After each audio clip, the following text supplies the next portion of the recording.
being here. Today is August 6th, 2026, and MCOOL has been a hot topic as of late, as all of us in the cattle industry know.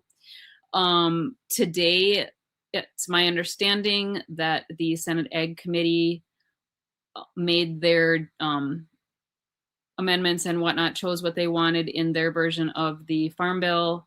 MCOOL was included in their version of the Farm Bill, but the Farm Bill doesn't have enough support in the Senate Ag Committee to pass, is my understanding.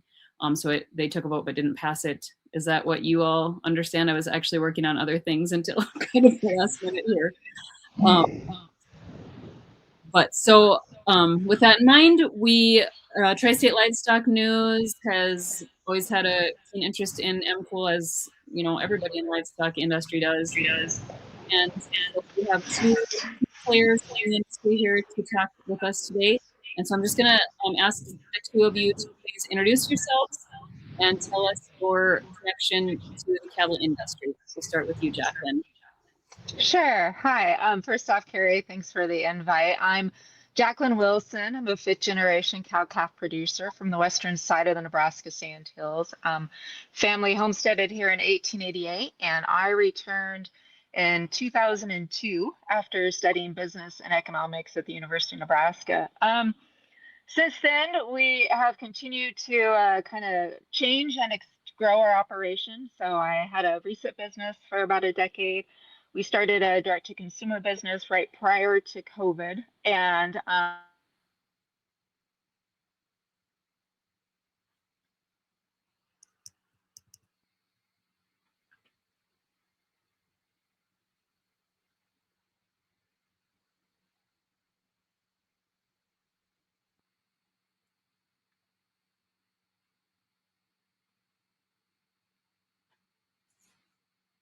Text her.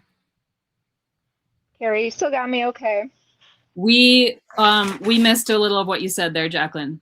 So okay. start over again. You tell us about your ranching enterprises and. Sure. So Jaclyn Wilson, commercial cow-calf operator from Wilson Flying Diamond Ranch on the western edge of Nebraska Sandhills. So family homesteaded here in 1888. I came home in 2002 after studying business and economics at the University of Nebraska. Since then, we've kind of grown and changed our operation. We do run long yearlings. We have background lot. We have a direct-to-consumer beef business that we started prior to COVID. This last year, 2 years ago, I started in the international genetic business field and now have cattle in both South America and also up in Canada. I'm trying to implement some of those genetics back here into our ranch in the U.S. For about 15 plus years, I've been heavily involved on the policy side of aspects on both our state and our national level. And most recently served as vice president for Nebraska Cattlemen. But the policy side is something that's been incredibly near and dear to my heart. Along with that, the last 2 years, 2024, I was named a Nuffield International Scholar. So I've spent any spare time I have in the last 2 years traveling the world and focusing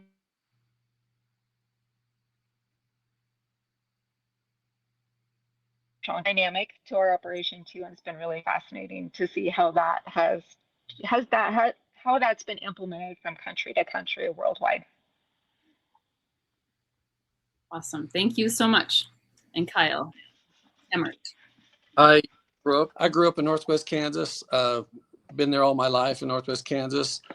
Married my high school sweetheart. Been married for 37 years. We had a business together that it's the same business that I grew up in, and that is the sale barn business, the auction business. Her and I had the auction business and as a family and raised our kids in the auction business for 28 years. And bought my first calf when I was in second grade, believe it or not. My parents kind of turned me loose early on the cattle business. So I've been in the cattle business all my life. And I've always had cow-calf and or backgrounding operation. So that pretty much sums me up. Okay, very good. And I'm not going to say who is the pro MCOOL and who's the anti MCOOL, because if our listeners can't tell, then they're not listening. All right. Well, we're just going to roll with this because I know this could get kind of long as it is. So I'm going to jump into my first question for you guys here. My first question is, on voluntary labeling. Is voluntary labeling of beef enough? Why or why not? And is it doable for most producers? Jaclyn, go ahead. Sure. That's a really good question. And I think when you ask that question, is voluntary labeling enough? For some, it seems to be. For others, I think, no, we can push that further. What we've noticed in our beef business, we do voluntarily label. We label exactly that it's a product of Nebraska because under the new product of the U.S. guidelines that were passed in January 1st, we have now the ability to put that on there since we can specifically track our cattle that were born, raised, fed, and harvested in our state. Now, for example, though, there is some challenges in that. Like I had our beef sticks for lunch today, which they're amazing, by the way, but I cannot label that product of Nebraska. And the main reason being is because those additives that are in there, we don't know where they come from, where their origin is. And so that limits us on some of our products. So I think that it would be really nice if there was other opportunities for voluntary labeling to expand some of those labeling efforts. But at the same time, when we start looking at consumer trends and what the consumer wants, we do know that the research out there shows that if you ask a consumer a simple yes or no question, do you want to know where your beef come from? 80 to 90% says yes, they do.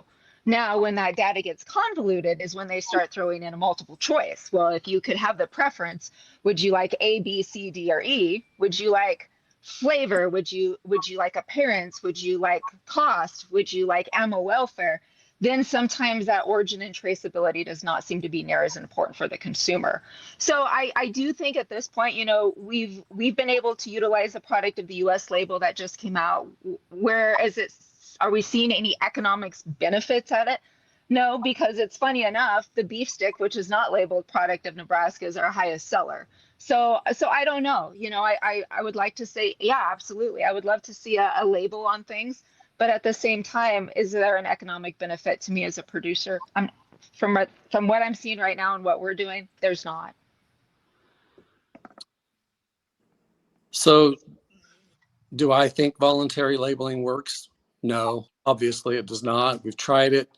Packers refuse to label a product that they need to. We need to quit denying all consumers the right to know where their beef comes from.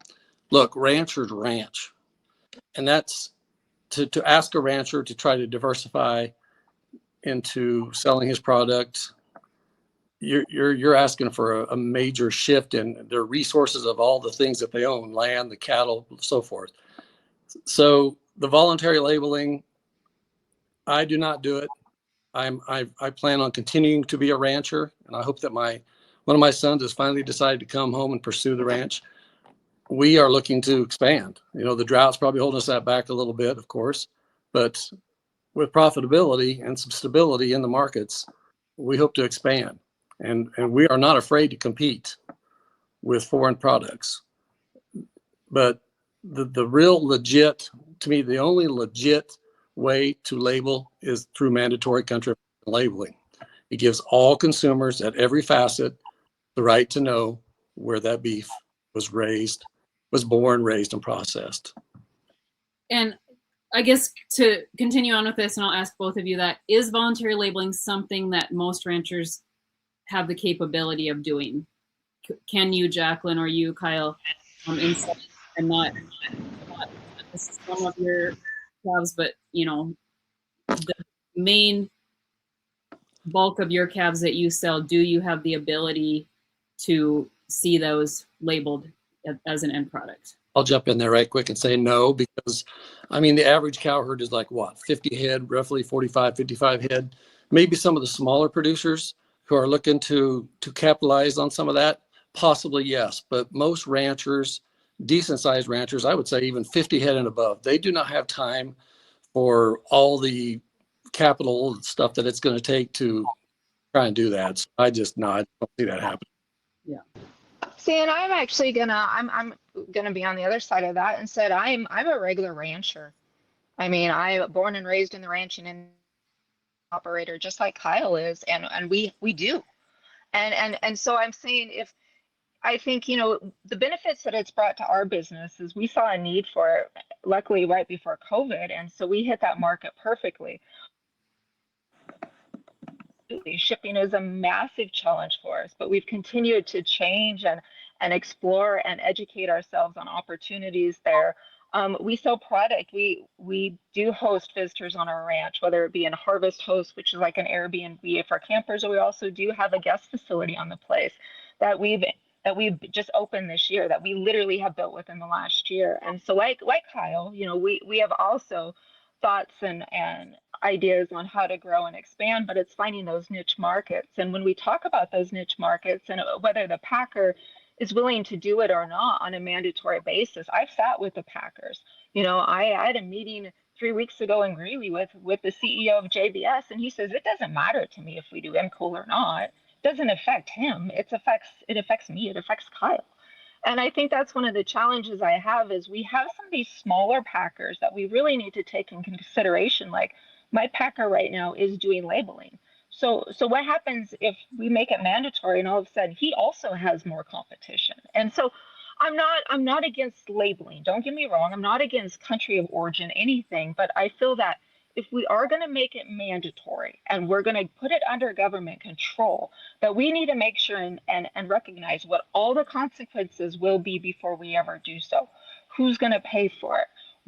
Where's the money coming from? How is it going to be implemented? Is it going to be on an affidavit basis, or is it going to be on a traceability basis? What happens? I've even gone down this rabbit hole this week. What happens if at midterms the Republicans lose and all of a sudden you got the Democrats are head of the Ag Committee and your subcommittees?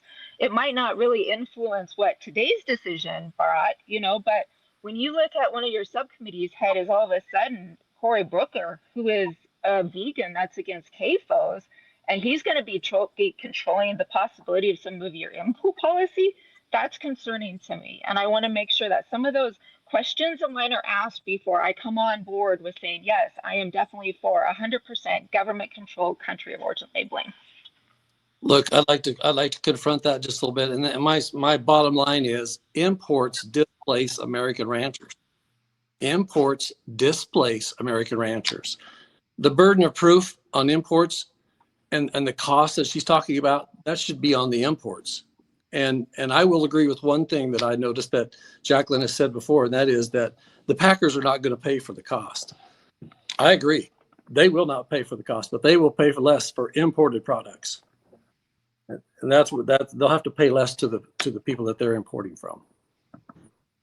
Okay, and good. I think that's a concern. Well, Carrie, if you don't mind, I will absolutely say that is a concern, Kyle. I really feel that is one of the issues that we saw, especially with the Mexican border. I heard rumors this 2 weeks ago from a guy whose opinion I think he's one of the best cattle feeders I know, and he was talking to a meat he's a meat seller on the East Coast, and they said that they were buying muscle cuts from Sioux Carney, so boxed beef from Mexico, and they were choosing that over U.S. product because it was almost half the cost. That concerns me.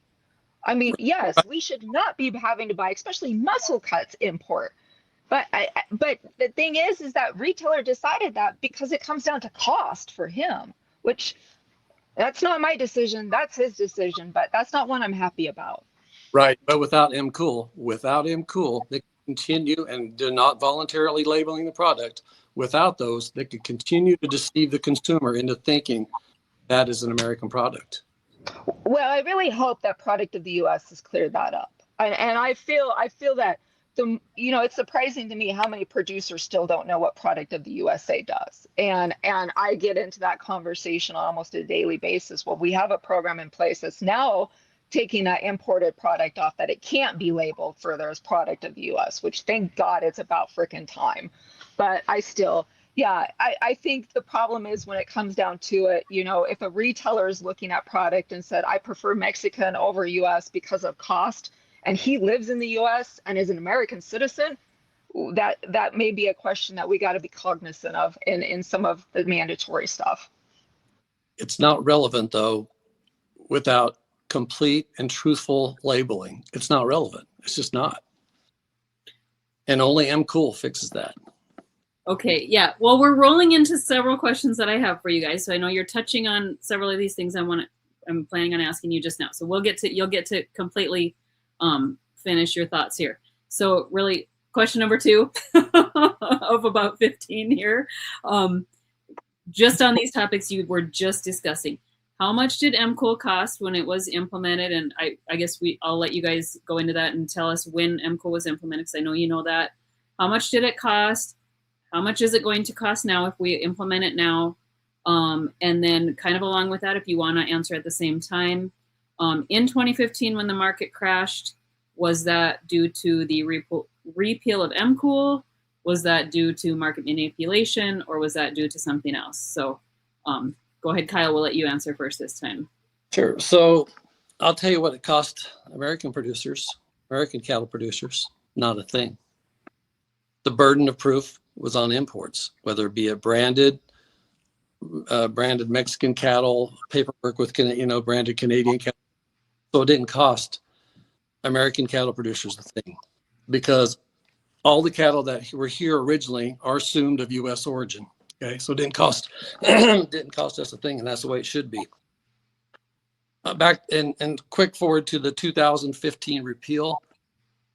In a motion to dismiss the antitrust legislation that was brought against the Packers themselves said that the MCOOL rule, when it was ceased, that's what crashed the market, because they were actually having to pay more for domestic feed yard cattle, born in USA cattle, than they were the other cattle. But as soon as it was repealed, they quit. I mean, imports surged immediately because the labeling stopped. Mm-hmm. And that, I mean, to me, that is a direct correlation. Mm-hmm. And I'm going to say it again. You're going to get tired of hearing me say this. Imports displace American ranchers. Imports displace ranchers. And in an age where we're talking about food security, that's a big thing. Okay, very good. Thank you, Kyle. Jaclyn, we can see you're still with us, but we can't see you.